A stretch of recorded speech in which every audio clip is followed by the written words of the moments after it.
Mind sciences, or the study of human behavior in relation to the mind, is the newest of all the arts. It's less than 100 years old. And it is by far the one that is most cloaked in secrecy.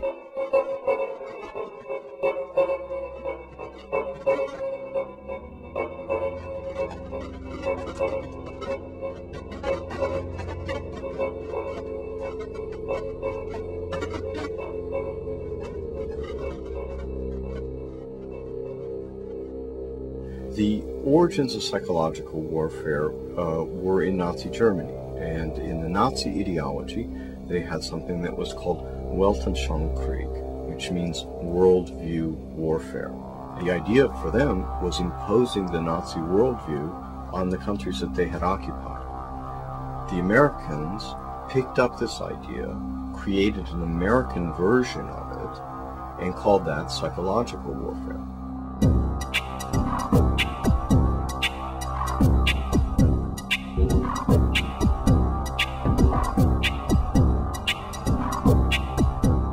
In trying to understand psychological warfare and in trying to understand the American approach to the post-war efforts to control people's minds, both as individuals and on a mass scale, there's a lot of illusions about how that was done. Were Nazis involved in that process? Yes, they were. Project Paperclip was a United States government-sanctioned CIA operation for the importation of Nazi and fascist scientists into the United States.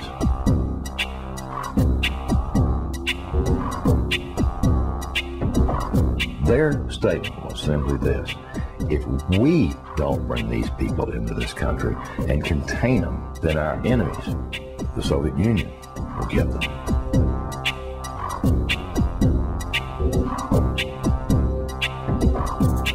The first wave was to bring these scientists. There was 700 odd propulsion scientists, and then there were some 600 and some odd mind sciences people that they brought in.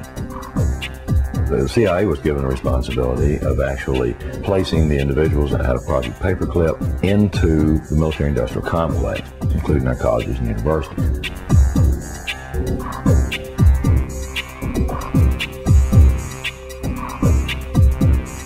Mind control was a psychological warfare weapon that Adolf Hitler regarded as the answer for taking over the entire planet.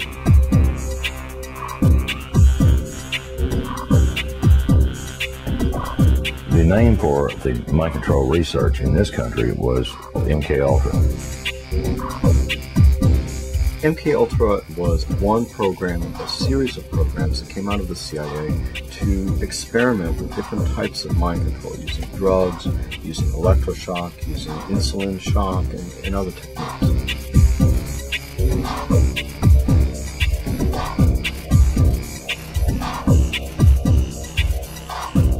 I think that the goal for those people who planned the program was very straightforward. It was an attempt to figure out a way to interrogate people and to learn how to protect their own agents against control by others.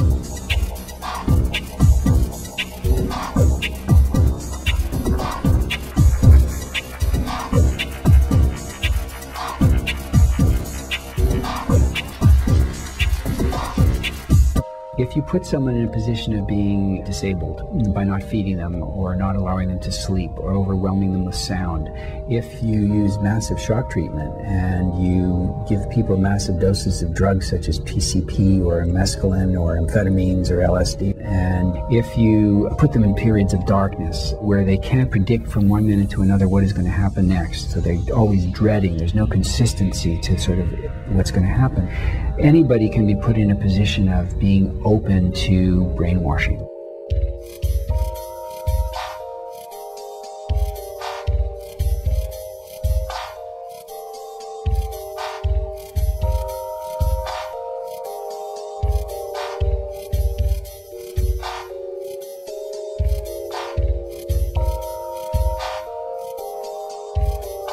Ewan Cameron was probably the foremost psychiatrist of his time in the 1950s. He was using high-tech sound techniques. He was using multiple kinds of loop recorders to force people to listen to recorded messages 24 hours a day for weeks on end, to basically destroy people's thinking patterns.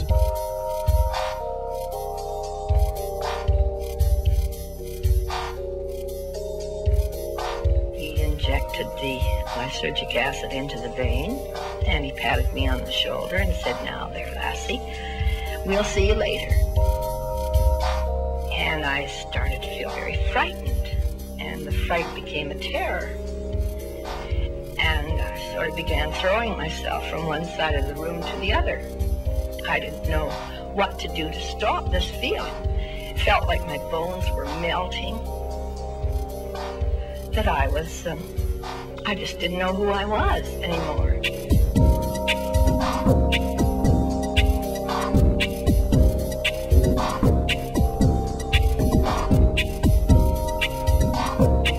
This is not just break-ins at people's homes. It's not just invasions of privacy by illegal wiretapping. This is an invasion of a person's mind.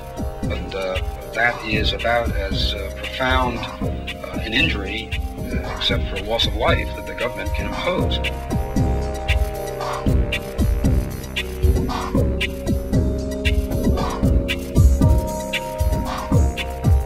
This was a post-Nazi program, if you will. It was an Americanization. I've often made the statement, and I still make it flippantly. The Nazis didn't lose the war. They just had to move. Now it's 50 years later. Now they're much more clever, much more sophisticated. They have a lot more money to spend.